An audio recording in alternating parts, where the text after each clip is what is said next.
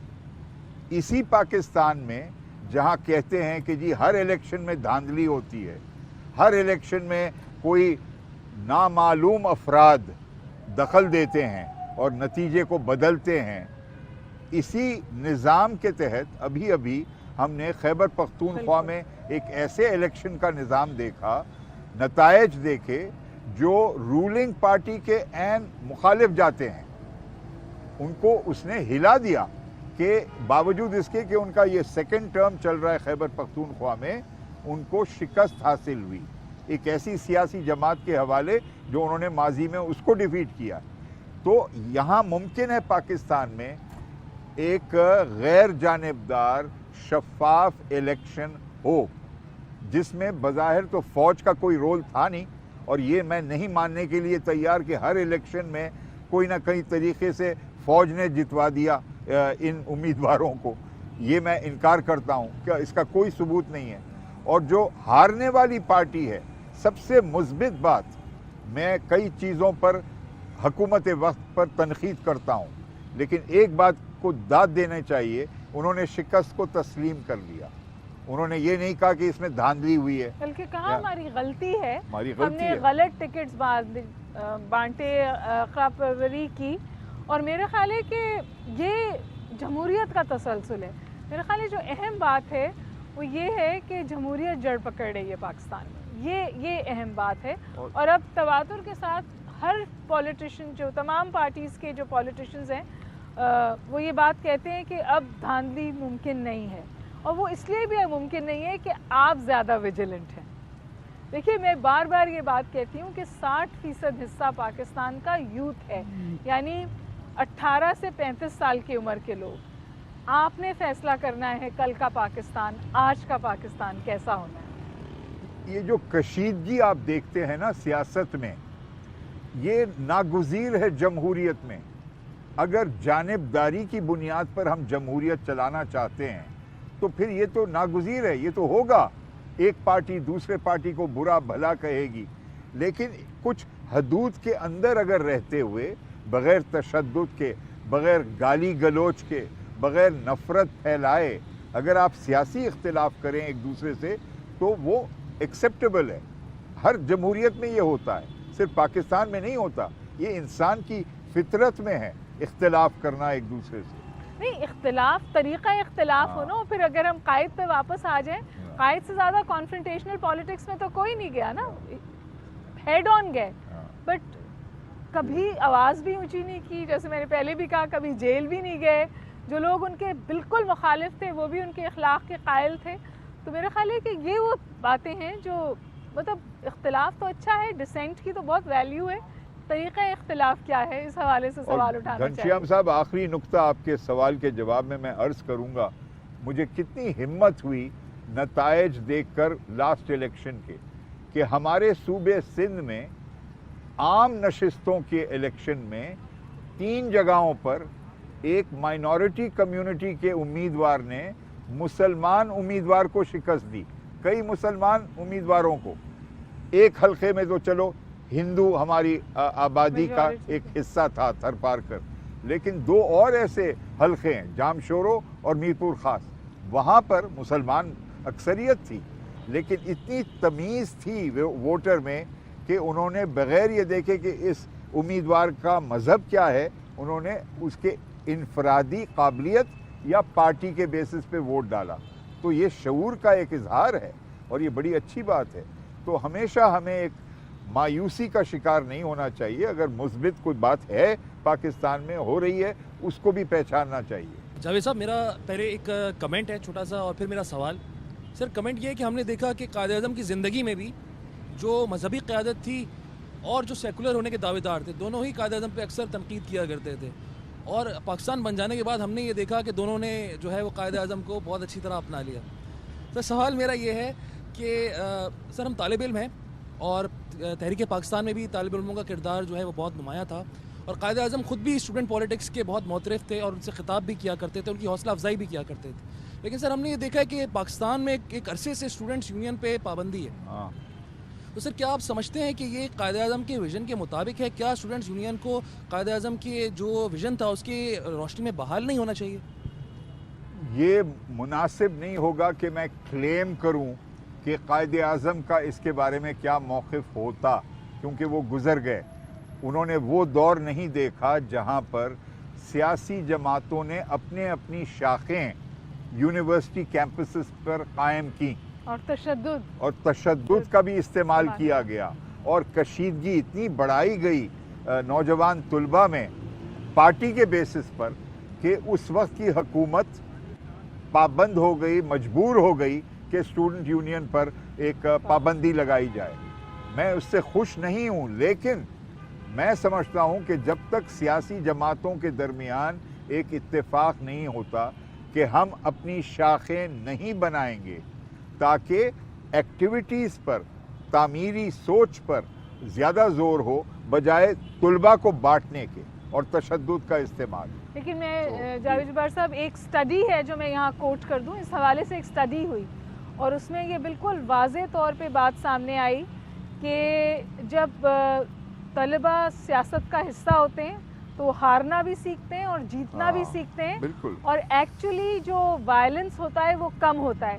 کیونکہ جو یونینز پہ پابندی لگی وہ تو اسی سوچ کے تحت لگی کہ تشدد کو کنٹرول کیا جائے، لیکن ایکچولی تشدد کم نہیں ہوا جامعات میں. ابھی آپ نے قائد اعظم یونیورسٹی میں دیکھا، بہت افسوسناک واقعہ ہوا. تو اچھا ہوتا ہے کہ آپ جو طریقہ کار ہے اس پہ غور کریں، اور پابندی لگانا تو آسان ہوتا ہے. تو میں پرسنلی سمجھتی ہوں کہ جو اسٹوڈنٹ یونینز ہیں یا اسٹوڈنٹ پولیٹکس ہے اس کو ریوائیو ہونا چاہیے، کیونکہ وہاں پر جو لیڈرشپ کی گرومنگ ہوتی ہے وہ پھر آگے تک ساتھ رہتی ہے. اور میں بار بار کہتی ہوں کہ اسٹوڈنٹ یونین ہے، جامعات کی پولیٹکس ہے جہاں سیاستدان ہارنا سیکھتے ہیں اور ہار کے بعد پھر جیتنا سیکھتے ہیں. اور سیاسی جماعتوں کی قیادت کو چاہیے کہ وہ ذمہ داری کا اظہار کریں اور لوگوں کو گمراہ کن راستے پر نہ چلائیں ان دا اسٹوڈنٹ یونین لیول. انہیں تعلیم اور تربیت حاصل کرنے دیں. ابھی آپ نے تذکرہ کیا کہ قائد اعظم کی ملٹی ڈائمینشنل پرسنالٹی تھی، تو پھر آج کل ان پر تحقیق کرنے پر اتنی پابندی کیوں لگا دی ہے؟ طلباء کو یہ حق کیوں نہیں دیا جاتا کہ وہ ان پر اتنی تحقیق کر سکیں قائد اعظم آپ پہ؟ کو ایسا لگتا ہے کہ پابندی ہے تحقیق؟ مطلب وہ محدود کر دیا ہے، اسے وہ ان کی قیادت پر زیادہ تحقیق ہوتی ہے. میرا نہیں خیال کہ اگر اچھی تحقیق کی جائے، مطلب تحقیق کو تو کوئی محدود کر ہی نہیں سکتا. جب آپ تحقیق پبلش کرتے ہیں پھر پتہ چلتا ہے آپ نے کیا کیا.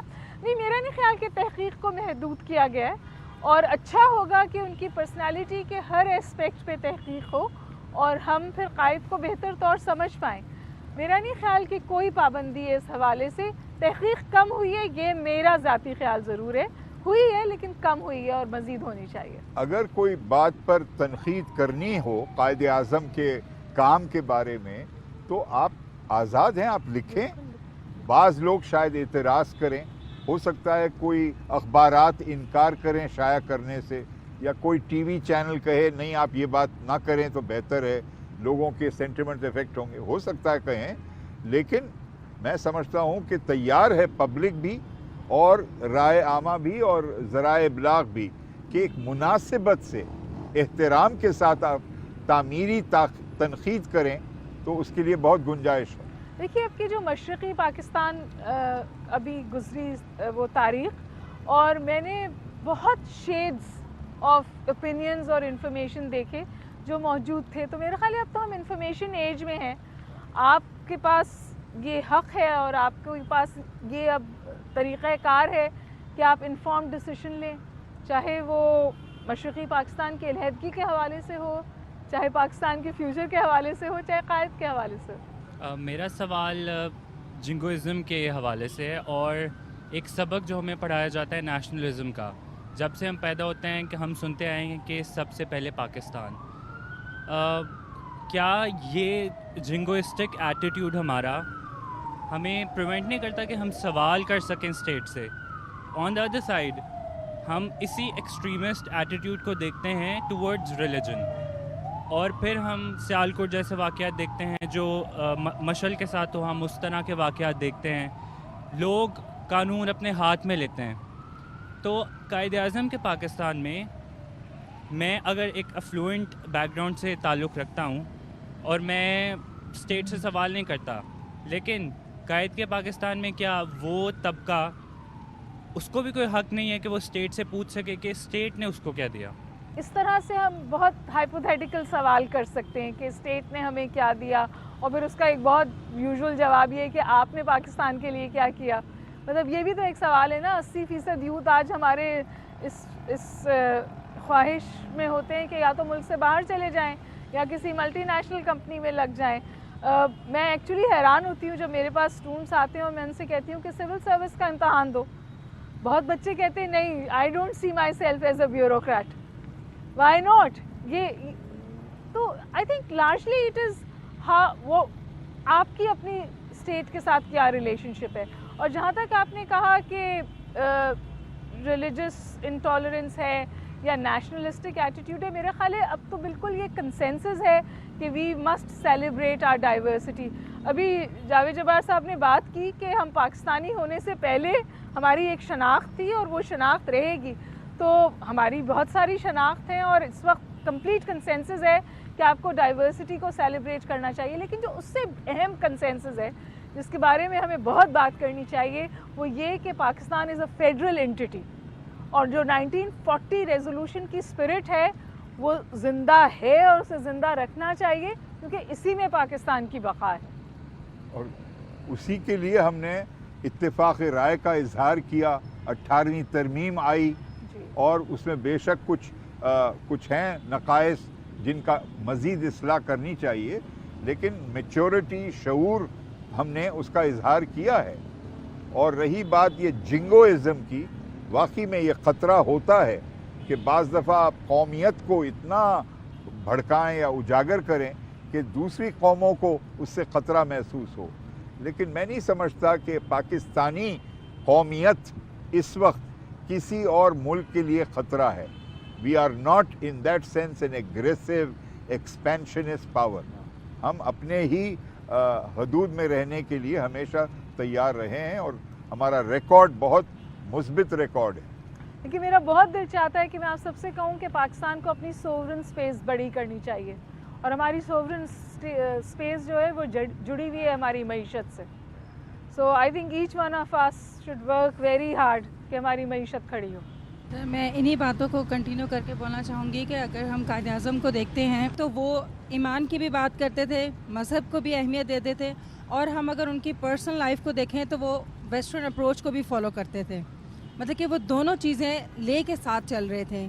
تو آپ کا میں صرف اوپینین لینا چاہتی ہوں کہ آج کی نوجوان نسل میں وہ کیا چیزیں ہیں جو کہ آپ لوگ سمجھتے ہیں، آپ کی جنریشن سمجھتی ہے کہ یہ ہونی چاہیے، جو کہ ہم نہیں کر پا رہے ہیں.